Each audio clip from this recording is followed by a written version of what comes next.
Welcome back my student.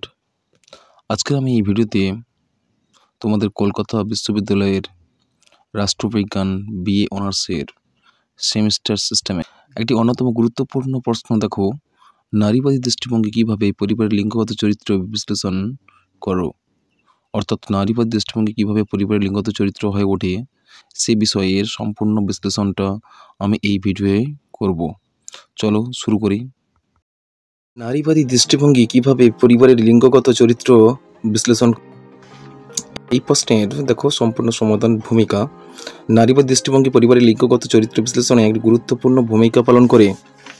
এটি পরিবারের সম্পর্কগুলিতে লিঙ্গের ভূমিকা, ক্ষমতা স্তর এবং বৈষম্যের উপর আলোকপাত করে। নারীবাদীরা পরিবারকে একটি সামাজিক প্রতিষ্ঠান হিসেবে দেখেন যেখানে লিঙ্গভিত্তিক অসমতা প্রতিফলিত হয়। তারপরে দেখো পরিবারের লিঙ্গ ভূমিকার ইতিহাস। পরিবারের লিঙ্গ ভূমিকা একটি জটিল এবং ঐতিহাস চর্চিত বিষয়। বিভিন্ন সমাজ, সংস্কৃতি এবং সময়কালে লিঙ্গভিত্তিক ভূমিকাগুলি ভিন্ন ভিন্নভাবে নির্ধারিত হয়েছে। এই ভূমিকাগুলি সামাজিক, সাংস্কৃতিক, অর্থনৈতিক এবং রাজনৈতিক কারণগুলির উপর নির্ভর করে পরিবর্তিত হয়েছে। ঐতিহাসিক প্রেক্ষাপট দেখো, এর প্রাথমিক হচ্ছে প্রাচীন সমাজ। অনেক প্রাচীন সমাজে লিঙ্গ ভূমিকাগুলি প্রকৃতির উপর নির্ভরশীল ছিল।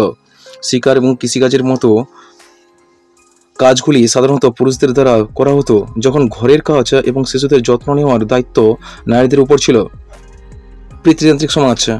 পিতৃতান্ত্রিক সমাজের মধ্যে দেখো, পৃথিবীর বেশিরভাগ সমাজেই পিতৃতান্ত্রিক ব্যবস্থা প্রচলিত ছিল, যেখানে পুরুষকে পরিবারের প্রধান হিসেবে বিবেচনা করা হতো এবং তাদের নারীদের উপর কর্তৃত্ব থাকতো। 3 নম্বর দেখো, ঔপনিবেশিক যুগ। ঔপনিবেশিক শক্তিগুলি কাজের নিজস্ব সাংস্কৃতিক মূল্যবোধ এবং লিঙ্গ ধারণাগুলি স্থানীয় সমাজের প্রচার করার চেষ্টা করেছিল, যা অনেক ক্ষেত্রে স্থানীয় লিঙ্গ ভূমিকাগুলিকে পরিবর্তন করেছে। দেখো তারপরে পয়েন্ট দেখো, লিঙ্গগত ভূমিকার কারণগুলি। এখানে প্রথমত দেখতে পাবে সামাজিকীকরণ। শৈশবকাল থেকেই ছেলে এবং মেয়েদেরকে ভিন্ন ভিন্নভাবে সামাজিকীকরণ করা হয়, যা তাদের লিঙ্গ পরিচয় এবং ভূমিকা গঠনে গুরুত্বপূর্ণ ভূমিকা পালন করে। 2 নম্বর দেখো, ধর্ম। অনেক ধর্মের লিঙ্গ ভূমিকা সম্পর্কে নির্দিষ্ট বিধান রয়েছে, যা সামাজিক লিঙ্গ ভূমিকাগুলিকে প্রভাবিত করে। 3 নম্বর, অর্থনৈতিক পরিবর্তনগুলি লিঙ্গ ভূমিকাগুলিকে গভীরভাবে প্রভাবিত করে। উদাহরণস্বরূপ, শিল্প বিপ্লবের ফলে নারীদের কর্মক্ষেত্রে প্রবেশের সুযোগ বৃদ্ধি পেয়েছিল। 4 নম্বর দেখো, রাজনৈতিক ব্যবস্থাগুলি লিঙ্গ সমতা এবং নারীর অধিকারের বিষয়ে বিভিন্ন নীতি গ্রহণ করে, যা পরিবারের মধ্যে লিঙ্গ ভূমিকাগুলিকে প্রভাবিত করে। আধুনিক সমাজে লিঙ্গ ভূমিকাগুলি দ্রুত পরিবর্তন হচ্ছে। নারীরা ক্রমবর্ধমানভাবে কর্মক্ষেত্রে প্রবেশ করেছে এবং সামাজিক ও রাজনৈতিক ক্ষেত্রে তাদের উপস্থিতি বাড়ছে। যাই হোক, লিঙ্গ বৈষম্য এখনও বিদ্যমান এবং পরিবারের মধ্যে লিঙ্গ ভূমিকাগুলি সম্পূর্ণভাবে সমান হয়ে ওঠেনি। ভবিষ্যতে প্রযুক্তির উন্নয়ন এবং সামাজিক চেতনার পরিবর্তনের ফলে পরিবারের লিঙ্গ ভূমিকাগুলি আরও বেশি পরিবর্তন হবে। লিঙ্গ সমতা অর্জনের জন্য সামাজিক, সাংস্কৃতিক এবং রাজনৈতিক স্তরে উদ্যোগ গ্রহণ করা প্রয়োজন। তারপর দেখো, নারীবাদী দৃষ্টিভঙ্গির মূল বক্তব্য। নারীবাদী দৃষ্টিভঙ্গির মূল বক্তব্য কি দেখো, লিঙ্গ ভূমিকা। এর মধ্যে দেখো, নারীবাদীরা পরিবারে পুরুষ ও নারীর জন্য নির্ধারিত ঐতিহ্যবাহী লিঙ্গ ভূমিকাকে প্রশ্ন করে। তারা দেখায় যে এই ভূমিকাগুলি সাধারণত সাংস্কৃতিকভাবে নির্মিত এবং নারীদেরকে অবমাননা করে। তারপর দেখো, ক্ষমতা স্তর। নারীবাদীরা পরিবারের ক্ষমতার অসম বন্টনের দিকে ইঙ্গিত করে। সাধারণত পুরুষরা পরিবারের বেশি ক্ষমতার অধিকারী হয়।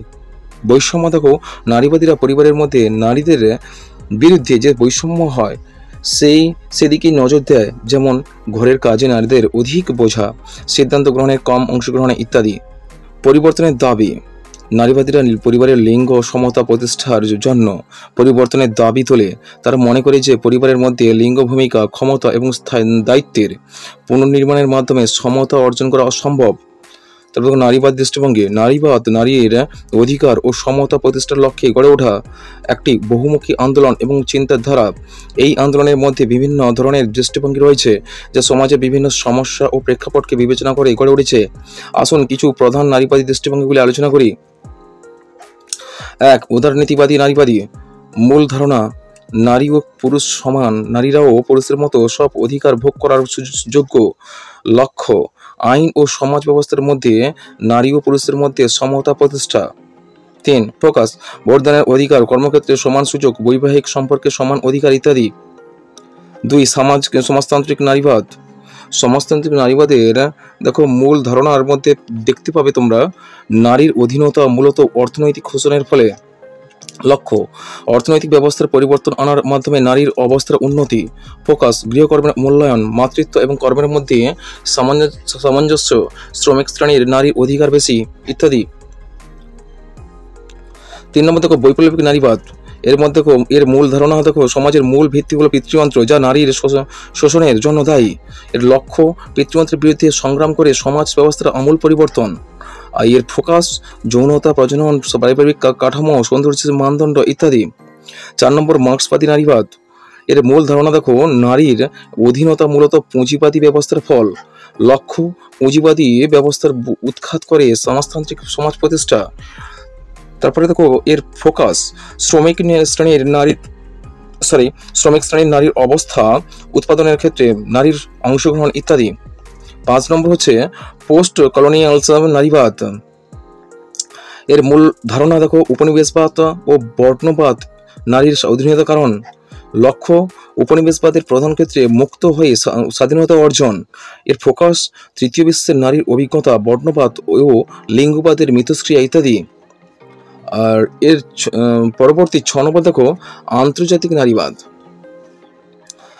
এর মূল ধারণা নারীর অধীনতায় একাধিক কারণের সমন্বয় গড়ে ওঠে, যেমন লিঙ্গ, বর্গ, যৌনতা ইত্যাদি। এর লক্ষ্য এইসব কারণকে একত্রে বিবেচনা করে নারীর অধিকারের জন্য সংগ্রাম। এর ফোকাস বিভিন্ন ধরনের শোষণের মধ্যেকার সম্পর্ক, বহুমাত্রিক পরিচয় ইত্যাদি। নারীবাদের গুরুত্ব। প্রথমত দেখো সামাজিক পরিবর্তন। নারীবাদ সমাজের নারীর অবস্থা উন্নতি এবং সমান অধিকার প্রতিষ্ঠার জন্য কাজ করে।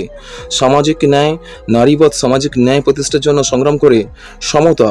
নারীবাদ নারী ও পুরুষের মধ্যে সমতা প্রতিষ্ঠার লক্ষ্যে কাজ করে। পরিবারের লিঙ্গগত চরিত্র বিশ্লেষণে নারীবাদী দৃষ্টিভঙ্গি পরিবারের লিঙ্গগত চরিত্র বিশ্লেষণে কিভাবে সহায়তা করে তা নিম্নে আলোচনা করা হলো। দেখো প্রথমত দেখো চোখ খোলে নারীবাদী দৃষ্টিভঙ্গি আমাদের চোখ খুলে দেয় যে পরিবারের লিঙ্গ ভিত্তিক অসমতা কতটা প্রাতিষ্ঠানিক। তারপর দেখো সচেতনতা বৃদ্ধি করে। এটি আমাদের পরিবারের মধ্যে লিঙ্গ ভূমিকা, ক্ষমতা এবং দায়িত্বের বিষয়ে সচেতন করে তোলে। তারপরে দেখো এর প্রশ্ন করতে উৎসাহিত করে। এটি আমাদের পরিবারের মধ্যে প্রচলিত ধারণা এবং অনুশীলনকে প্রশ্ন করতে উৎসাহিত করে। তারপর দেখো পরিবর্তন আনতে সাহায্য করে। নারীবাদ দৃষ্টিভঙ্গি পরিবারের মধ্যে লিঙ্গ সমতা প্রতিষ্ঠার জন্য পরিবর্তন আনতে সাহায্য করে। এর উদাহরণ দেখো এটি পরিবারের স্বামী বাইরে কাজ করেন এবং স্ত্রী ঘরের কাজ করেন। এটি একটি ঐতিহ্যবাহী লিঙ্গ ভূমিকা। নারীবাদী দৃষ্টিভঙ্গি এই পরিস্থিতিতে দেখবে যে স্ত্রীকে ঘরের কাজের জন্য সীমাবদ্ধ করা হচ্ছে এবং তার ক্ষমতা সীমিত করা হচ্ছে। নারীর অবমাননার একটি উদাহরণ। নারীবাদীরা এই উপস্থিতিতে পরিবর্তনের দাবি তুলবেন এবং বলবেন যে ঘরের কাজে স্বামীও অংশগ্রহণ করবেন এবং স্ত্রীকে ঘরের বাইরে কাজ করার সুযোগ দেওয়া হবে। তারপর পরিবারের লিঙ্গ সমতা প্রতিষ্ঠা। পরিবারের লিঙ্গ সমতা প্রতিষ্ঠা করা একটি গুরুত্বপূর্ণ বিষয় এবং এটি সমাজের সামগ্রিক উন্নয়নের জন্য অত্যন্ত জরুরি। পরিবারের লিঙ্গ সমতা প্রতিষ্ঠার জন্য আমরা অনেক কিছু করতে পারি। পরিবারের লিঙ্গ সমতা প্রতিষ্ঠার কিছু উপায়। সচেতনতা বৃদ্ধি। এর মধ্যে দেখো পরিবারের সকল সদস্যকে লিঙ্গ সমতার গুরুত্ব সম্পর্কে সচেতন করা প্রথম পদক্ষেপ। লিঙ্গ ভূমিকা সম্পর্কিত পুরনো ধারণাগুলি পরিবর্তন করে নতুন দৃষ্টিভঙ্গি গড়ে তোলা জরুরি। তো সমান কাজের বিভাজন। ঘরের কাজ, বাচ্চাদের দেখাশোনা ইত্যাদি কাজগুলোকে শুধু মেয়েদের দায়িত্ব মনে করা উচিত নয়। পরিবারের সকল সদস্যকে সমানভাবে এই কাজগুলোতে অংশগ্রহণ করতে উৎসাহিত করা উচিত। দেখো শিক্ষার গুরুত্ব। ছেলে মেয়ে উভয়কে সমান সুযোগ দিয়ে শিক্ষা লাভের জন্য উৎসাহিত করা উচিত। সম্মান ও সমানতা। পরিবারের সকল সদস্যকে সমানভাবে সম্মান করা উচিত। কারোর মতামতকে অবহেলা করা উচিত নয়। তারপর দেখো উদাহরণ স্থাপন। বাবা মা হিসাবে নিজেরা নিম্ন সমতার মূল্যবোধ অনুসরণ করার মাধ্যমে বাচ্চাদের জন্য একটি ভালো উদাহরণ স্থাপন করা। তারপরে দেখো পক্ষপাতমূলক ভাষা পরিহার। ছেলে মেয়েদের জন্য ভিন্ন ভিন্ন ধরনের আচরণ এবং ভাষা ব্যবহার করা উচিত নয়। স্বাধীনতা দিন। বাচ্চাদের নিজের সিদ্ধান্ত নেওয়ার স্বাধীনতা দিন। আলোচনা পরিবারের সকল সদস্যের সাথে খোলাখুলি আলোচনা করে সমস্যাগুলির সমাধান করা উচিত। তো সামাজিক পরিবর্তন, সমাজে লিঙ্গ সমতার জন্য কাজ করা সকলের দায়িত্ব।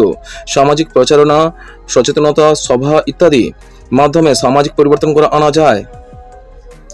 লিঙ্গ সমতার গুরুত্বের কারণ, লিঙ্গ সমতা একটি মৌলিক মানবাধিকার। এটি ব্যক্তি, পরিবার এবং সমাজের সামগ্রিক উন্নয়নের জন্য অত্যন্ত জরুরি। লিঙ্গ সমতা প্রতিষ্ঠিত হলে কি কি করা উচিত? দেখো, সকলের জন্য সমান সুযোগ, সকলের জন্য সমান সুযোগ সৃষ্টি করা, সমাজের সামগ্রিক উন্নতি হয়, একটি শান্তিপূর্ণ পরিবেশ গড়ে ওঠে, দারিদ্র্য হ্রাস পায়, বৈষম্য দূরীকরণ, সকল ধরনের বৈষম্য দূর করা হয়।